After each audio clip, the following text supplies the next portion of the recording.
Nagbabalik ang inyong paboritong programa tuwing Webes ng gabi. Ito po ang Wedge sa Minute, kwentuhan at balitaan. Oy, kasama na ho natin ngayong gabi ang ating magandang bisita. May batang-bata pa rin si Ma'am. Napakaganda at napakabait. At sabi po ni Ma'am, mahiyain daw po siya, ha? The best! Pero ngayon, tuturuan natin si Ma'am na maging malakas ang loob. Amazing. At maging kasing ingay natin, ha? Kasama po natin ngayong gabi si Ma'am Bailene Sarmiento, ang owner ng Bailene Modern Fashion Shop. Ma'am, magandang gabi. Bati po kayo, Ma'am. Magandang gabi po sa lahat and also to you, Sir Reg. Yun! Diba? Sabi sa inyo, mahihain si Ma'am. Ma'am, ano nickname po niyo? Bailene. Bailene lang. Dito si Ma'am Bailene. At kapatid ni Ma'am Bailene, si Ma'am Joanne. Yes po. Yan. Si Ma'am Joanne ay nasa abroad naman. Yes. Yung inyong sister. Tama po ba ako, Ma'am? Yes po. Ayun. Tapos, yung Sarmiento, Ma'am, is from your husband. Yes. Tama po. Ayun. So, kayo ay si Ma'am Bailene Deliso Sarmiento. Ayun. Oy, naku, Ma'am. Matanong ko lang po muna. Ha? Bakit ang young looking po ninyo? Ha? Parang positive ang inyong aura at masayahin ang inyong pakiramdam. Siguro po parang naging positive na lang sa mga problema rin. Nakaka-positive din ang problem minsan. Po. Pero di ba, Ma'am, sabi nga nila kahit maraming problema, smile lang. Yes. Diba? Sa mga pinagdaanan. At nakakabata ang pagiging masayahin. Tama ba ako, Ma'am? Ikaw na!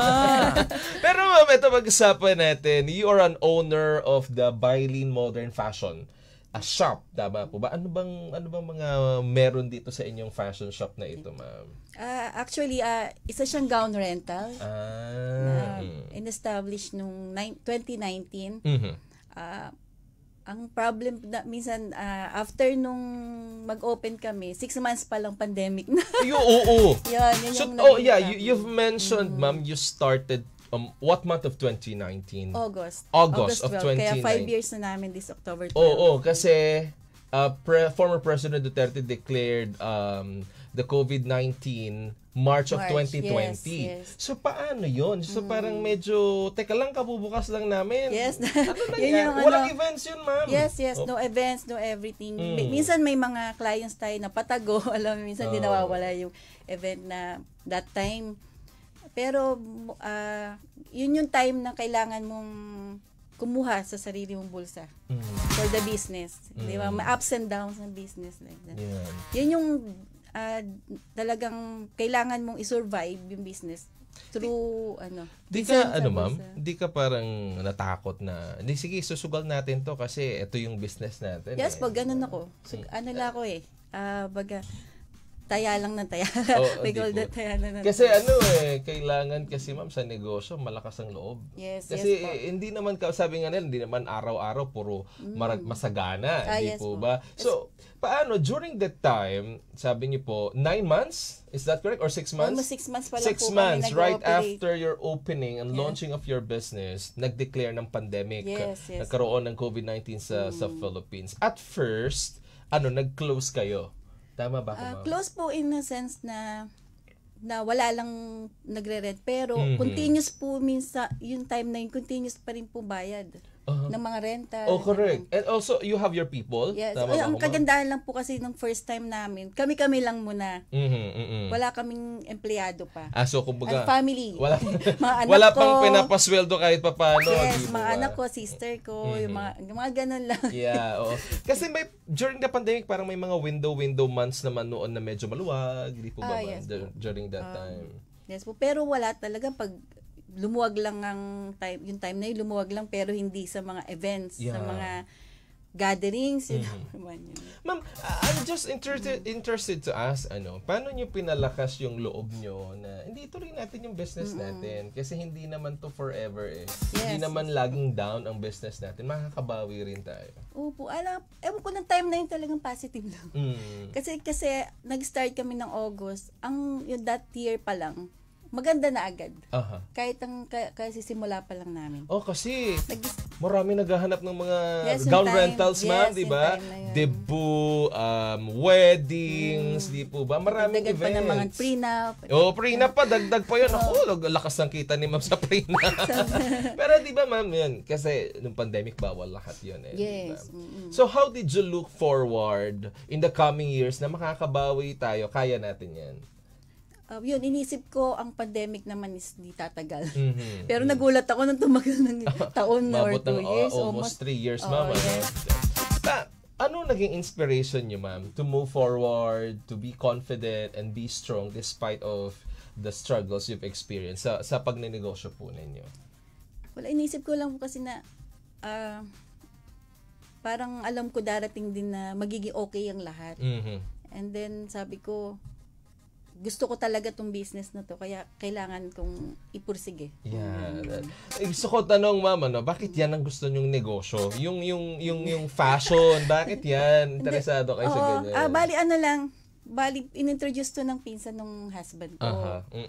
And out of love, tinuruan niya ako sa lahat kung paano mag-start kasi may sarili rin siyang ganitong gown rental. Oh, hindi ba parang naging competition kayo noon, ma'am, kasi same kayo ng business, or is it because you have different locations? Yes, different location po. Kasi Antipolo kami, medyo malayo. Medyo malayo, Antipolo. Sa kanya is Quezon City. Okay. So you have different target audience, Yes. ika nga. Pero maraming mga pasyalan dyan sa Antipolo, ma'am. Diba? So maraming mga events venue dyan sa Antipolo. Now, how did you plan about organizing this kind of a business? Kasi one is you have to look for a place. Of course, yung stock ninyo ng mga gowns, hindi po ba? Of course, you have to start from scratch. So how did you start everything? Ayun po yun nga, dahil tinulungan ako ng cousin ng husband ko, yung lahat ng supplier and everything, siya yung, sa kanya ako kumuha ng mga gown sa pinsan lang niya. Basta we all start lang na almost 50 lang yung gowns namin. Mm-hmm. Naglakas loob ako na 50 gowns yung gowns lang namin for rental. And then, yun nga, continuous na pag may konting kita, bibili ulit ng gowns. Ayun. Ikot-ikot. Iniikot lang yung negosyo di po ba? Ikot lang ng ikot. Wala ka talagang asing kukunin doon. Yeah. Aside from this fashion shop, ma'am, meron ka pang other businesses? Or are you an employee before? Housewife lang talaga. Oh, okay. Kaya nagandahan na naging sumakto talaga tong business ko nung my husband decided na mag-stay na dito kasi OFW siya. Before, yung husband po ninyo, saan po siya nag-OFW? Sa Saudi. Oh, ilang years din nag-OFW yung husband niyo, ma'am? Almost 10 years may git din. Matagal. Naka-isang dekada rin po sila, no? Sabi ni Lay Manego, highly recommended ko ang Bylene's Modern Fashion. 100%. Uy. Ayos yun. Diba? Nako, affordable gown kasi naman talaga, diba? Pero ma'am, kasi sa negosyo, it's not always, sabi ika nga, hindi naman laging masagana. Yes. It's not always on the good side, no? Pagka halimbawa, ganyan, hindi ka ba nagkaroon doon sa point na sarado na natin? At tama na muna ito. Tapos, syempre, minsan may mga personal problems. Yes. Family problems, hindi ba, na mga ganyan. So, paano ang ginawa ninyo during that lowest point of your life? Buti na manage pa rin po ninyo ang inyong business. Hindi. Through my family lang po. Support talaga. Kasi, yung down ako, naiyak. Yung down ako na wala yung husband ko. Hindi po talaga ako na doon. Hindi ko naman sinabi na pabayaan yung shop kasi kaya lang hindi ko talaga kayang pumunta ng shop namin, hindi ko kayang parang ganun. Basta wala po kung inawala yung husband ko. Buti nandiyan yung family ko na sumalo sa akin, kaya minsan kilala nila si Joanne, yung kapatid ko, isa sa na and family ko, mga anak ko minsan, mga ganun po. Kasi pero wala po akong isip na i-stop or something ang business kasi alam ko po na itong business na so meant for me. Yan. Dapat, ganun kasi sa buhay, ma'am, kailangan laging positive. Ako, naiyak si Ma'am Byline.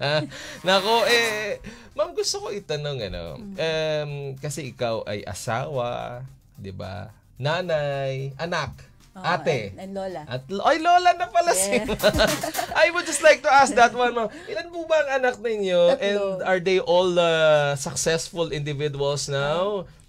Yung isa nasa side ng programming. Uy, IT. Yes. Okay, galing ha. Yung panganay ko, doon ako may apo. And isa is second year college sa FEU Nursing. Nursing naman. Kakaiba sila ng larangan. Yung bunso, Sa ma'am. grade 6 pa lang. Ay, bata pa. Yeah. Magkakahiwalay pala edad po nila. Almost 9 years on difference. Ay, so meron ka pang medyo baby, grade 6, no? Yes, at least may kasama ako lagi. At saka, paano yun, ma'am? Gusto ko itanong, how did you manage to balance your time? Being a wife, being a mother, being a grandmother, and being a daughter as well, and an ate, di po ba? Kasi you've mentioned si Ma'am Joanne is also your sister. Ilan kayong magkakapatid, ma'am? How many siblings do you have? 3 po, bali 5 kasama yung stepbrothers namin. Ayun.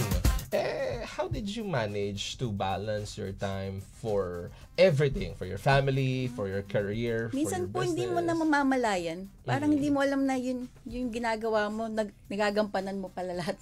Yes. Kasi gaya na, gaalaga ko din ng apo, nasa akin apo ko, and everything. Parang magugulat na lang na, yung parang yun na yung mo, yung ritual mo, yung ginagawa mo everyday. Nakasanayan. Oo, nakasanayan. And especially po nung nagkasakit din husband ko, hindi ko rin po alam kung paano ko nagawa lahat yun. Magkikailangan maging super mom. Oo, yun nga, sabi nga, yung pagiging matapang, nandun ka na, hindi mo na alam mo na, ay, ang tapang mo pala, ang galing mo pala. Nakayanan mo pala. Nalagpasan mo yung pagsubok. Yes po. At saka kasi, sinabi rin ng husband ko before siya mawala na, kailangan talaga namin itong business kasi, syempre, baka mawala siya, parang naramdaman na niya nung time na yun na, at least masaya siya kasi nung time na yun talagang maganda na yung flow ng business. Kasi from 50 gowns, naging 500 gowns na yata tayo or 1,000 gowns na. Uy, ang dami mo. Ang dami. Wow. O kasi minsan di nakasya sa shop namin, nasa bahay na. Yeah. Yung bahay namin. So, that makes you busy now. Is that correct? Also, aside from that, is taking care of your children. Opo. Naman. At least kaya, ngayon po, meron na akong employee. Meron na rin po ako na Mga katuwang niyo po sa shop po ninyo. Yes po. Kasi hindi na rin minsan busy na rin yung family ko na lagi tumutulong sa akin na dyan. Kaya kumuha na rin ako ng nakatuwang po ninyo sa shop. Hindi ba mahirap, ma'am, pumili ng mga tao na makakatuwang po ninyo sa shop? Kasi, syempre, of course, nauna, nakasanayan nyo na yung husband ninyo ang katuwang nyo sa buhay, kasama ninyo sa negosyo. Di po ba? Mabait din si Lord, mababait naman na ang nagiging katuwang ko sa negosyo. Ng mga naging tao ko. So, mababait naman sila and alam ko mapagkakatiwalaan. Ayun. Importante kasi yung makakuha ka ng mga tao talagang naaasahan mo, ma'am. Yes. Di po ba? Now, it's been a year you've mentioned, ma'am, your husband passed away. Yes. How are you coping up? How are you now? Are you feeling up now, ma'am? And also, kasi 'di ba, ang nagpapalakas ng loob na ninyo is yung inyong mga anak and of course your apo. Yun na lang po. Ay sobra. Ang hirap pa rin po. Hindi naiyak ka rin. It's okay. Di pa rin naiwasan na hindi umiyak. Ganun. Yun. Basta nakita ko lang mga anak ko, go na pa rin. Go na sa buhay. Ganun. Kailangan mag-move on. Continuous move on pa rin. Moving on. Basta as of now, hindi pa talaga siya, syempre. Agad-agad, sabi nga ng iba. Opo. Hirap talaga. Lalo na mga pinagdaanan naman namin na almost year siya na nagkasakit. Mas naging strong pa yung family namin. Kaya ngayon, kahit wala nga yung husband ko, ginagawa naman ng mga anak ko yung dating ginagawa ng papa nila. Pinapamper nila ako kagaya last birthday ko, July 14. Uy, kaka-birthday lang pala ni ma'am. Uy, naku, bagang batang-bata pa rin si ma'am. Ma'am, yun nga gusto ko itanong So, how do you manage your time with your children, your apos? Lumalabas ba kayo? Namamasyal, kumakain, Yes etc.? po. Can you tell us something about the one you celebrated recently lang? Yes po. Punta kami sa Tagaytay. Uy, Yan. sama tayo kahit yung bulaluma. Ayan. nag-check-in lang kami para doon na kami the following day na birthday ko. Ganun po, pasyal-pasyal, kain. Mahilig po kasi kami kumain ng mga bata. Mahilig kami lumabas. Yun naman. Normal lang na, ma'am, simple family gathering lang. Ganun lang. Ay, ikaw ba nagluluto ka pa, ma'am? Yes po. Talaga ma? sa Anong specialty po ninyo? Specialty nyo pag nagluluto? Ay, syempre, sa apo ko, ang sabi niya sa adobo ko, special sauce. May special sauce The ang brown adobo, sauce, ma'am. sabi niya. Kaya. Yes. Ayos po yan, ano. Pero, ma'am, ano ang pinaka, ano ang pinaka nakikita ninyo at the end of the road? Sabi nga nila, kasi syempre kailangan lagi tayong merong naiiwang legasiya, meron tayong naituturo para sa mga anak, sa mga kabataan. Ano po? Ano sa tingin niyo yung parang greatest impact na nagawa ninyo at naituro ninyo at maipamamana ninyo para sa inyong mga anak at sa inyong mga apo? Feeling ko kasi mabait na. Nandito naman ako sa mabait na tao. Okay lang yan.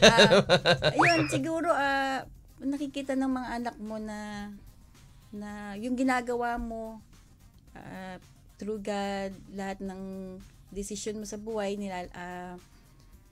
nilalaan mo sa Diyos, your will be done. Like, kasi nakita nila kung gaano ako kalakas, gaano ako lumaban para sa pamilya namin. Alam ng mga bata yun. Siguro yun yung inaano nila, yung nilulook up nila sa akin. At saka siguro hindi sa pag-ano, mabait kasi ako. Yun yung ko, matulungin ako sa kapwa. Yun ba yun?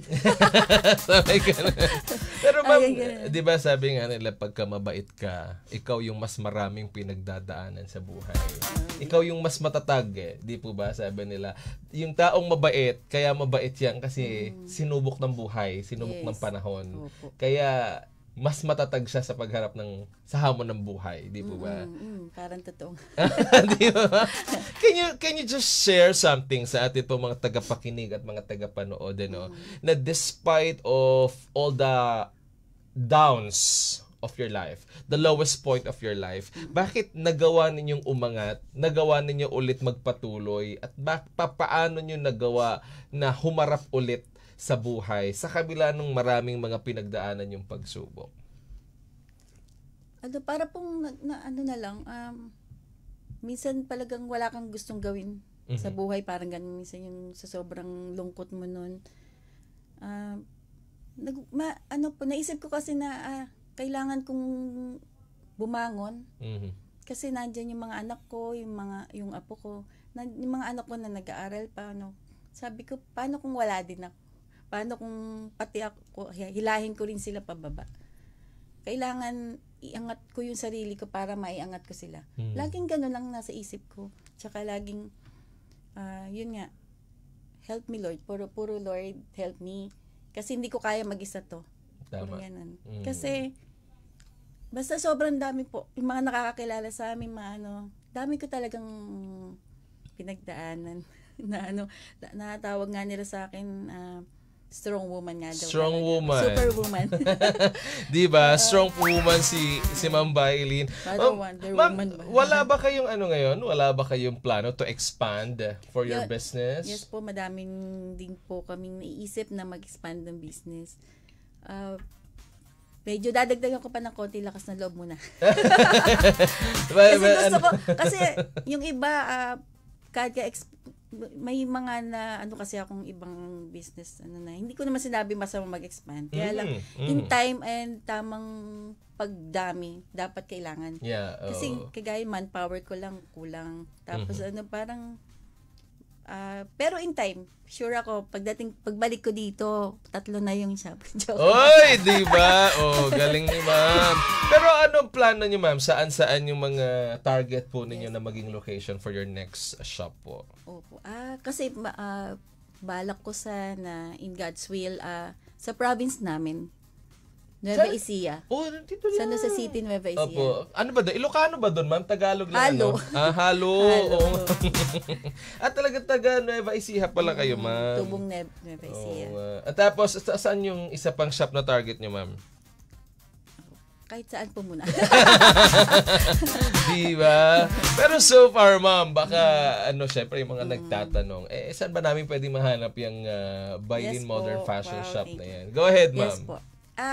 Matatagpuan po kami malapit lang po kami sa Antipolo Simbahan, lagi ng trademark. Landmark pa, no? Landmark po. So, sorry, landmark. Yes po. Doon po kami sa Panuelos Building, Antipolo City. Yun naman. Baka may social media accounts Yes, kayo, ma'am. yes po, Go may ahead social po. media kami. Facebook page po namin. Bailin's Modern Fashion din po. And same lang din po sa Instagram and TikTok. Ayun. Yes. Oh, diba? Siyempre, ma'am, baka dahil kaka-birthday lang ni ma'am, baka Kuya Jonas, kantahan mo nga ng happy birthday si Ma'am Bailin. Kaka-birthday lang naman. July 14 ba, Yes, ma'am? yes. Oh, diba? Oh. Happy birthday! Diba? Ano to, ma'am? Late celebration Yes, of thank your you, birthday. Diba? Oh. May happy birthday si Ma'am Bailin dito. Thank you. Oh, di ba? Ma'am, how young are you na po ba? Yes. Pwede bang maitanong? Sweet 46. Di ba? Naku, akala ko 36 lang si ma'am. Thank you. Di ba? Naku, ma'am, go ahead. Baka may gusto kayong batiin, ang yung mga apo, mga anak, and yung sister, go ahead. Baitin din sila, ma'am. Hi. Hi, Zach. Sa apo ko and sa mga anak ko, at Edward, and sa mother ko, mama, Mama Lydia. And sa mga kapatid ko, Joanne and Jean, Renz, and Alte. Ano ba yun? Hindi ko na alam kasi yung nila. Dito na. Oh, diba? And sa mga friends ko pala, and nag-post kasi ako sa Facebook. Ang daming nag-congratulate. Oo nga, nanonood sila, ma'am. Yes, thank you. Dami nanonood sa mga sa friends atin. ko, yay. Thank you sa support. Lagi silang nandiyan sa akin. Diba? Binati ka nila Visual Corporation. Happy birthday, Ma'am Bailin, Yes, Deliso, thank you po. Sarmiento.